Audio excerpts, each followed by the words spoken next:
Opinion பார்வையாளர் அனைவருக்கும் வணக்கம். இன்றைய நேர்காணலில் நம்மோடு இருந்திருப்பவர் திராவிட வெற்றி கழகத்துடைய முதன்மை செயலாளர் திரு வல்லம் பசீர் அவர்கள். சார் வணக்கம்.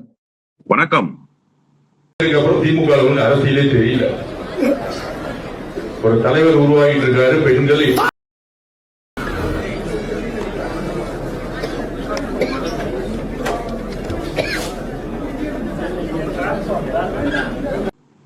தமிழ்நாட்டுல தாவேக ஆட்சிக்கு பின்பு மின்வெட்டு அப்படின்றது தொடர்கதையா இருந்துச்சு. இதற்கு காரணம் என்பது திமுகவுடைய சதிதான் அப்படின்னு சொல்லிட்டு அந்த அமைச்சர் சிடிஆர் நிர்மல்குமார் அவர்கள் தொடர்ச்சியா குற்றச்சாட்டை வைக்கிறாரு. ஒரு பக்கம் விஜய் அவர்கள் 15,000 கோடி அளவுக்கு நாங்க மின் நிலையங்களை அமைக்க போறோம் அப்படின்றாரு. இன்னொரு பக்கம் திமுக மீது குற்றச்சாட்டு என்பது வைக்கப்படுது. இப்போ இந்த விஷயத்துல ஆதவ் அர்ஜுனா அவர்கள் அதிமுகவினரை தாவேக்கால் இணைக்கக்கூடிய நிகழ்ச்சிய தாவேக்காவுடைய ஆபீஸ்லயே நடத்துறாங்க. ஆதவ் அர்ஜுனா பேசும்போதே கரண்ட் என்பது கட் ஆகியிருக்கு. அதுவும் ஆட்சியை பத்தி பெருமையா பேசும்போதே உடனே பக்கத்துல உள்ளவங்க எல்லாம் டிரான்ஸ்பார்மர் பிரச்சனை அப்படின்னு சொல்லுவதை பார்க்க முடியுது. ஒரே ஒரு செகண்ட் இந்த ஆட்சியுடைய அவலத்தை தாவேக்காவுடைய ஆபீஸ்லயே காட்டியிருக்கா. நீங்க எப்படி பாக்குறீங்க? பொதுவாகவே இது போன்ற அரசியல் கட்சிகளினுடைய நிகழ்ச்சிகளுக்கு மின்சாரம் எடுப்பது என்பது ஜெனரேட்டர் மூலமாக எடுக்கப்படும். ஜெனரேட்டர் அலுவலகங்கள்ல பொருத்தப்பட்டிருப்பாங்க, எல்லா கட்சி அலுவலகங்கள்லயும் வச்சிருப்பாங்க. ஆனா இப்ப ஜெனரேட்டர் இந்த கட்சி அலுவலகத்துல பொருத்தப்படலையா அப்படிங்கிற ஒரு கேள்வி ஒண்ணு எழுது. அப்படி பொருத்தப்படல அப்படின்னு சொன்னா அப்ப தடையில்லாத மின்சாரம் அந்த அலுவலகத்துக்கு கிடைக்கிறது மாதிரி ஏதோ ஏற்பாடு பண்ணிருக்கிறாங்க அப்படின்னு தான் நாம அதை புரிஞ்சுக்க வேண்டியிருக்கு.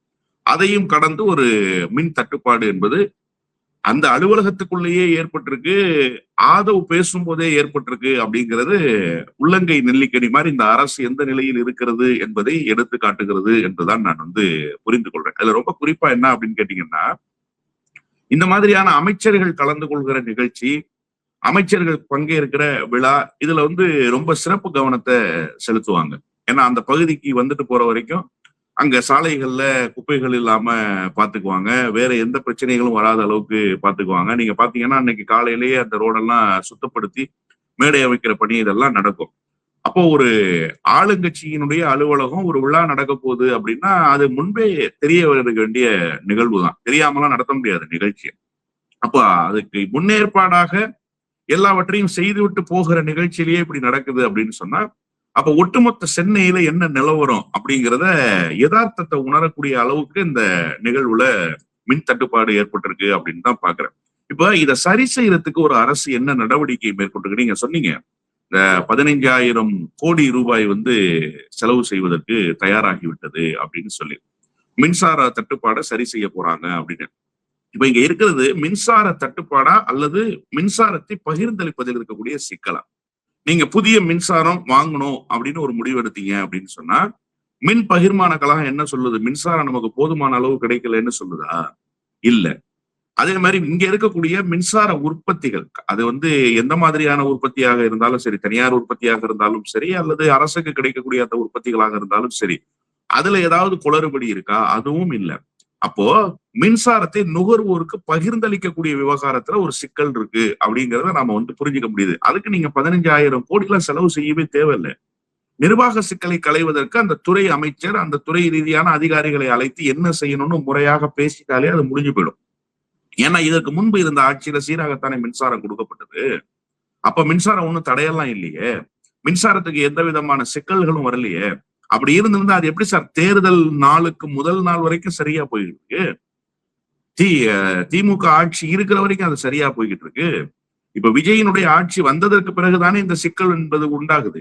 அப்போ இது முழுக்க முழுக்க அரசினுடைய நடைமுறை சிக்கல்கள் தானே தவிர புதிய மின்சார உற்பத்தியை உருவாக்கணும், புதிதாக மின்சாரத்தை வாங்கணும் அப்படிங்கிற சிக்கல்லாம் இல்லை. இதுல இன்னொரு பக்கம் இந்த மின்தடை எப்படி ஏற்படுது அப்படிங்கிறதுக்கு ஒரு உதாரணம் என்ன அப்படின்னு கேட்டீங்கன்னா, மின்சார திருட்டு தான் பிரதானமான காரணம். இப்ப மின்சார திருட்டை யார் செய்யறாங்களோ அவங்க மேல நடவடிக்கை எடுக்கணும். ஆளுங்கட்சியை மின்சார திருட்டு செஞ்சா ஒண்ணு இல்ல, அந்த கட்சியினுடைய பொதுச் செயலாளர் தீநகர் தொகுதியிலிருந்து தேர்ந்தெடுக்கப்பட்டவர் மாண்புமிகு அமைச்சர் ஆனந்த் அவர்கள் ஒரு நிகழ்ச்சியில போய் பங்கேற்கிறாரு. அந்த நிகழ்ச்சிக்கு கொக்கி போட்டு மின்சாரத்தை திருடுறாங்க அப்படிங்கிற ஒரு செய்தி ஒண்ணு வருது. ஏன் இது அமைச்சருக்கு தெரியாதா? ஏற்கனவே மின்சார தட்டுப்பாடு மாநிலத்துக்குள்ள ஒரு தலையாய பிரச்சனையாக இது இருக்கு. அரசுக்கு ஒரு மிகப்பெரிய நெருக்கடியை அது கொடுக்குது. இந்த மாதிரியான தருணத்துல ஏன் மின்சாரம் திருடணும்? நேத்து வந்து ஒரு கூட்டத்துல பேசும்போது சொல்றாரு, கமிஷன் கேட்டு வருவாங்க, டிரான்ஸ்பர் வாங்கி தரேன்னு வருவாங்க, போலீஸை மிரட்டுவாங்க. அப்படிலாம் யாராவது ஏதாவது சொன்னாங்கன்னா யாரும் அதுக்கு வந்து இசைவளிக்காதீங்க, உடனே அவங்கள பிடிச்சி கட்டி வச்சுட்டு போலீஸ்க்கு போன் பண்ணுங்க, போலீஸ் வந்து கைது பண்ணிரும் அப்படிங்கிறாரு. இந்த மின்சாரம் திருடினவங்கள என்ன பண்ண போறாரு ஆனந்த்? அந்த நிகழ்ச்சியில வந்து பங்கேற்ற ஆனந்துக்கு என்ன தண்டனை? ஒரு அமைச்சர் பங்கேற்கிற நிகழ்ச்சி சார், அந்த கட்சியினுடைய பொதுச் செயலாளர் சார், அவரு மாவட்ட செயலாளர் அழைச்சு என்ன ஏற்பாடு பண்ணிருக்கீங்கன்னு கேட்காமலே அந்த நிகழ்ச்சிக்கு வராரு. அங்க எப்படி பவர் சப்ளை இருக்க போதுன்னு தெரியாமலேவா வராரு? ஏற்கனவே சென்னையில தலைவிரித்து ஆடுகிற மின்சார பிரச்சனை இருக்கு. இப்ப நான் வர்றேன், அந்த மாதிரி நேரத்துல நீங்க என்ன ஏற்பாடு பண்ணிருக்கீங்கன்னு கேட்பாரா கேட்க மாட்டாரா ஒரு அமைச்சர்? ஏன் கேட்காம வந்தாரு அவரு? அப்படி கேட்டு விட்டு வந்தாருன்னா, ஆனா கொக்கி போட்டு மின்சாரத்தை திருட போறோம்னா சபாஸ் நல்ல ஏற்பாடு, சூப்பரா திருடுங்க அப்படின்னு சொல்லிட்டு வந்தாங்க. இப்ப இதுக்கு ஆளுங்கட்சி பதில் சொல்லணும்ல. இப்ப என்ன சொன்னாங்க, இவங்க குற்றச்சாட்டை திமுக பக்கம் வச்சாங்க. திமுக ஃபியூஸ் கேரியரை திருடிடுச்சு, ஆவடியில ஃபியூஸ் கேரியரை திருடினாலதான் அண்ணா நகர்ல கரண்ட் வராம போச்சு அப்படிங்கிற கம்பி கட்டுற கதையெல்லாம் இவங்க சொல்லிக்கிட்டு இருந்தாங்க. இப்ப என்னன்னு பாத்தீங்கன்னா, மின்சார திருட்டை இவர்களே செய்கிறார்கள் என்பது இந்த நாட்டு மக்களுக்கு வெளிச்சம் போட்டு காட்டப்பட்டதற்கு பிறகு இந்த அரசு என்ன நடவடிக்கை மேற்கொள்ள போகிறது?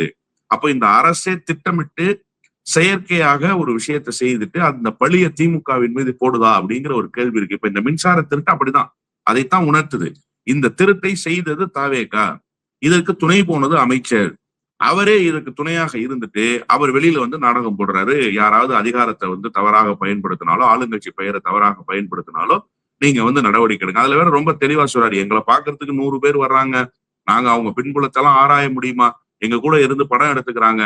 அப்புறமா ஒரு பத்திரிக்கை வந்து தாவேகாவினுடைய உறுப்பினர் கைது செய்யப்பட்டாருன்னு சொல்லி போடுறாங்க. இதுக்கு நாங்க என்ன செய்ய முடியும்? சார், போனது நீங்க, கட்சியினுடைய பொதுச் செயலாளர் பங்கேற்றிருக்கிற நிகழ்ச்சி, ஆளுங்கட்சியினுடைய அமைச்சர் பங்கேற்றிருக்கிற நிகழ்ச்சி. அப்ப இதுக்கு தாவேகாவை குற்றம் சொல்லாம எப்படி இருக்க முடியும்? இதுக்கு என்ன பதில் சொல்றாரு புஷி ஆனந்த் என்பதுதான் இங்க இருக்கக்கூடிய கேள்வி.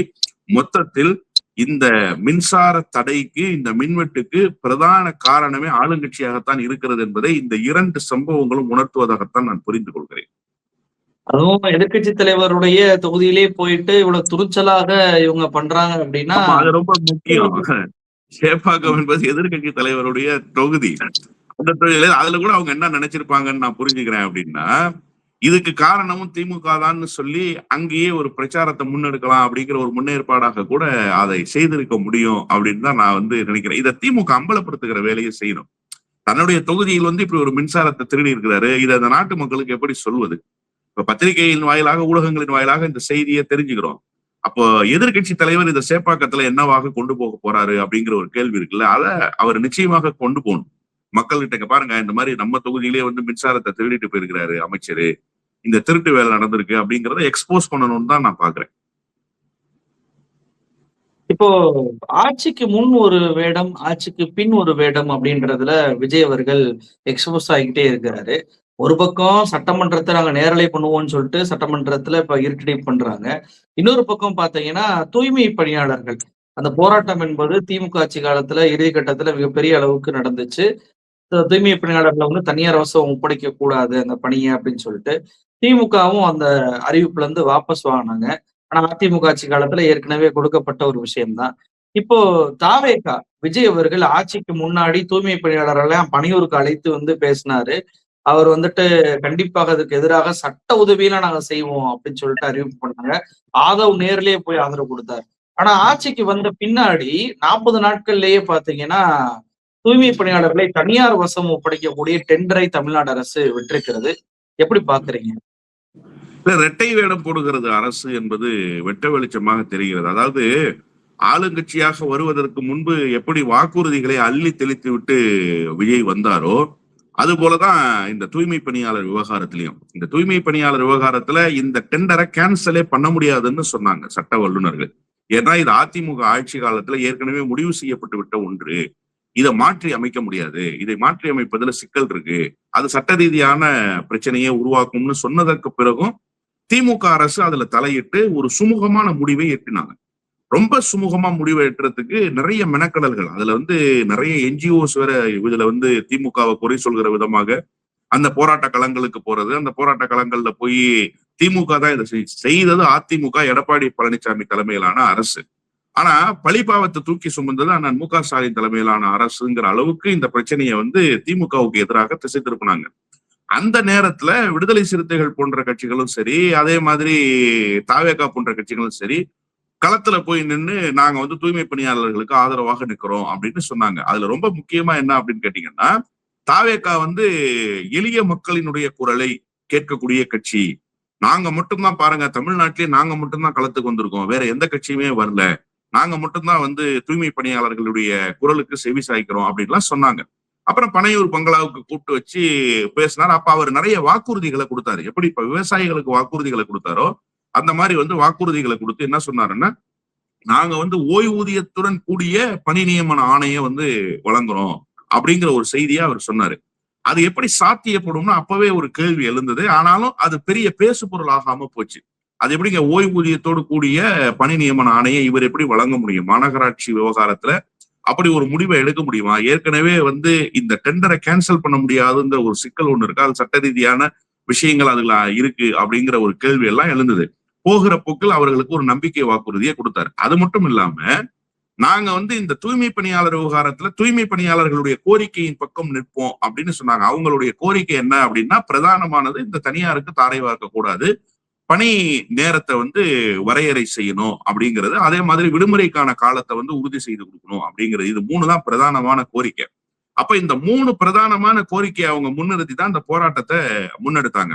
இப்ப பாத்தீங்கன்னா, இந்த ஆட்சி வந்ததற்கு பிறகு எடப்பாடி பழனிசாமி எப்படி இந்த தூய்மை பணியாளர் விவகாரத்துல தூய்மை பணியாளர்களை தனியாருக்கு தாரை வைத்தாரோ அதே நடைமுறையை அப்படியே பின்பற்றி இருக்கிறார் விஜய். அதுல எந்த மாற்றமும் இல்லை. அப்போ இவர் உண்மையிலேயே தூய்மை பணியாளர்கள் விவகாரத்தில் தூய்மை பணியாளர்களுக்கு துணை நிற்பதாக இருந்திருந்தா குறைஞ்சபட்சம் நான் என்னன்னா, இதை மாற்ற முடியாது, ஆனா ஒரு நம்பிக்கை ஒரு அரசு விதைக்க முடியும் தானே. கடந்த திமுக அரசு அப்படித்தானே செய்தது. தூய்மை பணியாளர்களோடு பல கட்ட பேச்சுவார்த்தை. அதுல அண்ணன் சேகர் பாபு உண்மையிலேயே சிக்கிக்கிட்டாரு. மேயர் பிரியாராஜனா இருக்கட்டும், அதே போல அண்ணன் சேகர் பாபுவா இருக்கட்டும், இவங்க எல்லாம் அரசுக்கும் இந்த தூய்மை பணியாளர்களுக்கும் இடையில் பேச்சுவார்த்தை நடத்தியவர்கள். பேச்சுவார்த்தை நடத்துறப்ப அவங்களுடைய கருத்தெல்லாம் ஒண்ணும் திணிக்கல. அரசு என்ன செய்ய முடியும், ஒரு எல்லைக்கு மேல இதுல அரசு செயல்பட முடியாது, ஏற்கனவே ஒப்பந்தம் கையெழுத்தாகி இருக்கு, அந்த ஒப்பந்தம் ரத்து செய்யப்பட்டா சட்ட நடவடிக்கைக்கு அந்த நிறுவனம் போகும், இந்த மாதிரியான சிக்கல்கள் எல்லாம் எடுத்து சொல்லி பேசுகிற போது அவங்க அதுல ஏதோ தவறு செய்துட்டது மாதிரியான ஒரு பொருள் கொள்ளப்பட்டு அவர்கள் விமர்சிக்கப்பட்டார்கள். இப்ப என்னன்னா, குறைஞ்சபட்சம் பேச்சுவார்த்தையை கூட நடத்துற, அவர்களை அழைத்து பேசியிருக்க வேண்டாமா அந்த பிரதிநிதிகளை? ஒரு ஆறுதலையாவது சொல்லியிருக்க வேண்டாமா அரசு தரப்புல? இல்ல இந்த மாதிரியான சிக்கல்கள் இருக்கு அப்படின்னு சொல்லியிருந்தா உண்மையிலேயே அவர்கள் சிக்கலை புரிந்து கொள்ளாதவர்களாகவே இருந்தார்கள். என்ன பிரச்சனை இருக்குன்னு முழுமையாக சொல்லப்படல அவங்களுக்கு இருக்கிறதெல்லாம் அரசு ஏன் இதை செய்யுது, அரசு இதை நிறுத்த முடியாதா அப்படிங்கிறது தான். அரசு நிறுத்த முடியாது அப்படிங்கிறது அதுல இருக்கக்கூடிய பிரதானமான பிரச்சனை. இப்ப அதுதான் நிரூபிக்கப்பட்டிருக்கு. நான் இந்த விஷயத்த விஜயை குறைய சொல்லல. அன்னைக்கு நீங்க போலி வாக்குறுதியா கொடுத்தீங்கல்ல, அதுதான் இன்னைக்கு நீங்க அம்பலப்பட்டு போயிருக்கீங்க. விஜயால் எதுவும் செய்ய முடியாது சார், இந்த அரசால் எதுவும் செய்ய முடியாது. அப்படி செய்ய முடிந்திருந்தால் அது திமுக அரசே செய்திருக்கும்.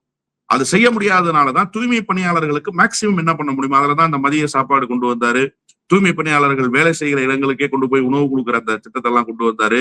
அவங்களுக்கு ஸ்பெஷல் ஸ்கீம்ஸ் எல்லாம் நாங்க போடுறோம் அப்படின்னு சொல்லி அரசு ஒரு கரிசனத்தை எல்லாம் காட்டியது எதற்காக அப்படின்னு சொன்னா, இந்த விவகாரத்தில் அவர்களை வேறு வழியில் காப்பாற்றிட வேண்டும்னு அரசு முற்பட்டது. அப்போ ஒரு நம்பிக்கையை புதிதாக கொடுத்தது. ஆனா இந்த அரசு அந்த நம்பிக்கையை கொடுக்கிற வேலையும் செய்யல, அந்த பிரதிநிதிகளை அழைத்து பேசவும் இல்லை, அவர்களை நம்ப வைத்து முதுகில் குத்துகிற வேலையை இந்த தாவேகா அரசு செய்திருக்கிறது என்பதுதான் யதார்த்தமான உண்மை.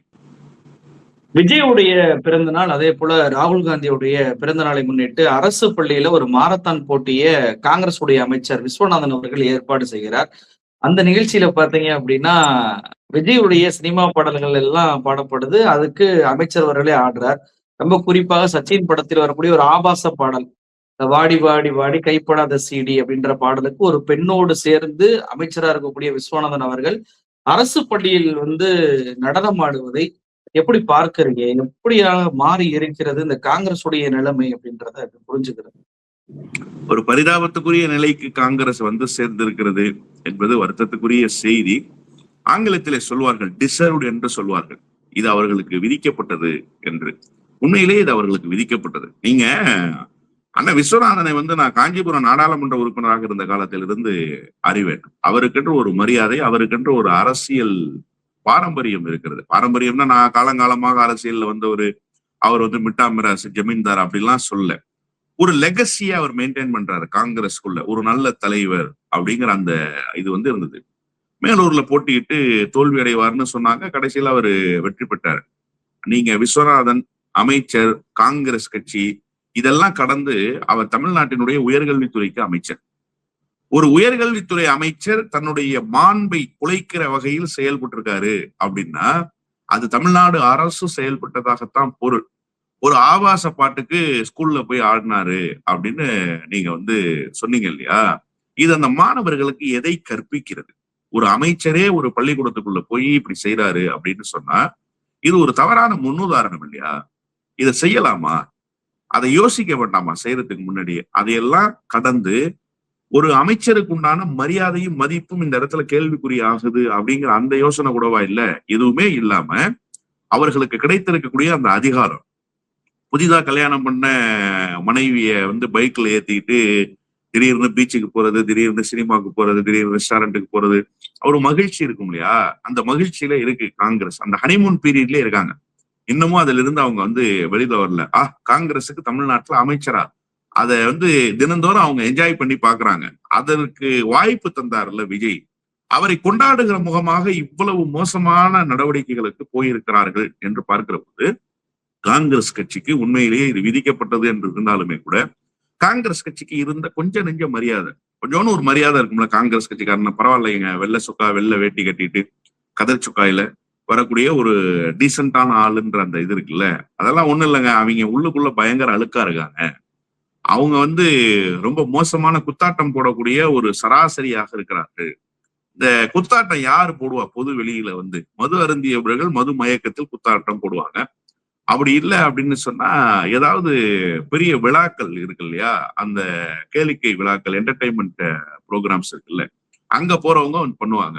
ஒரு அரசு சார்பில் பங்கேற்கிற அமைச்சர், அப்படிதான் புரிஞ்சுக்கிறேன். அவர் வெறும் அமைச்சர் இல்லை, அரசு சார்புடைய அமைச்சர்.